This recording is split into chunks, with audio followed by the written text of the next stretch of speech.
fais de la musculation pour le haut du corps, est-ce que mes bras vont devenir gros? C'est une question que des milliers de femmes se posent avant même de toucher un haltère et souvent ça suffit pour éviter complètement les exercices de bras. Mais attends une seconde, parce que si ce que tu m'en crois était vrai, alors toutes les femmes qui font de la musculation auraient des bras énormes. Et pourtant ce n'est pas du tout ce qu'on observe.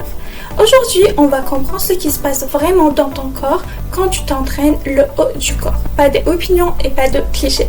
Donc, c'est parti! D'abord, d'où vient cette peur? Cette peur vient surtout des réseaux sociaux.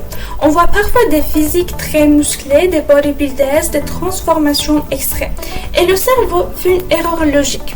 Si je fais de la musculation, je vais devenir comme ça. Mais il manque un énorme détail dans cette comparaison.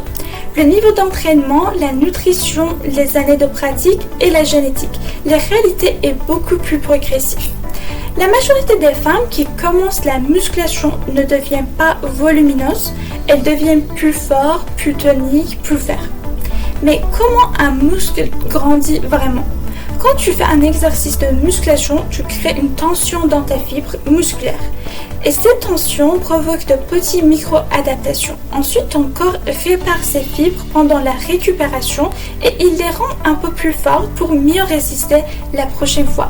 Ce processus s'appelle l'hypertrophie musculaire. Mais ce processus ne crée pas du volume énorme en quelque sens. Il faut du temps, de la répétition et une surcharge progressive. Et sans ces trois éléments, le muscle reste limité en développement.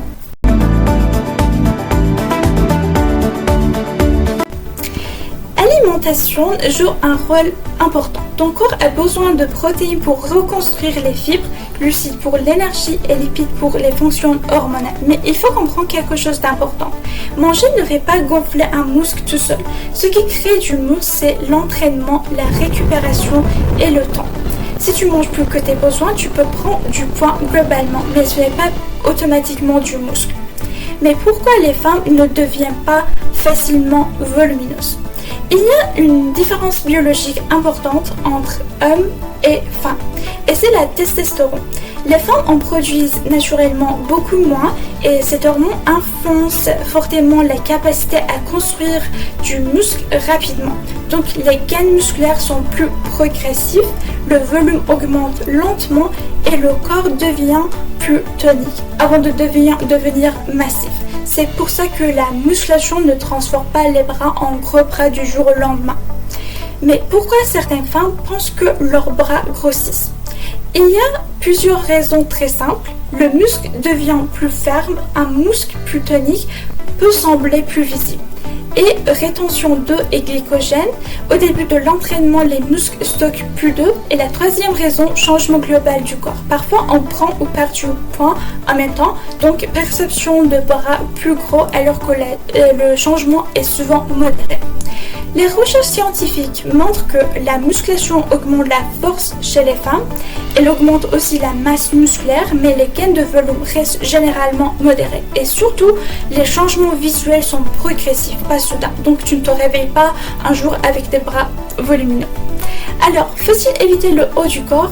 Non, au contraire, travailler le haut du corps permet d'améliorer la posture, de renforcer le dos, de prévenir les douleurs et d'avoir un corps plus équilibré. Éviter les exercices du haut du corps par rapport, c'est souvent une erreur. Alors, est-ce que la musculation rend les bras volumineux chez les femmes? Pas facilement et pas rapidement. Les muscles peuvent se développer, mais dans la majorité des cas, cela donne des bras plus forts, plus fermes et mieux dessinés. Pas de bras trop volumineux, comme beaucoup le créent. Le vrai changement vient avec le temps, la régularité et l'ensemble du mode de vie. Si cette vidéo t'a aidé à comprendre quelque chose de nouveau, pense à laisser un like, ça aide énormément la chaîne à se développer. Et si tu veux apprendre à comprendre ton corps sans mythes ni fausses croyances, abonne-toi parce que ici, on ne parle pas de fitness basé sur les opinions, on parle de fitness basé sur la science.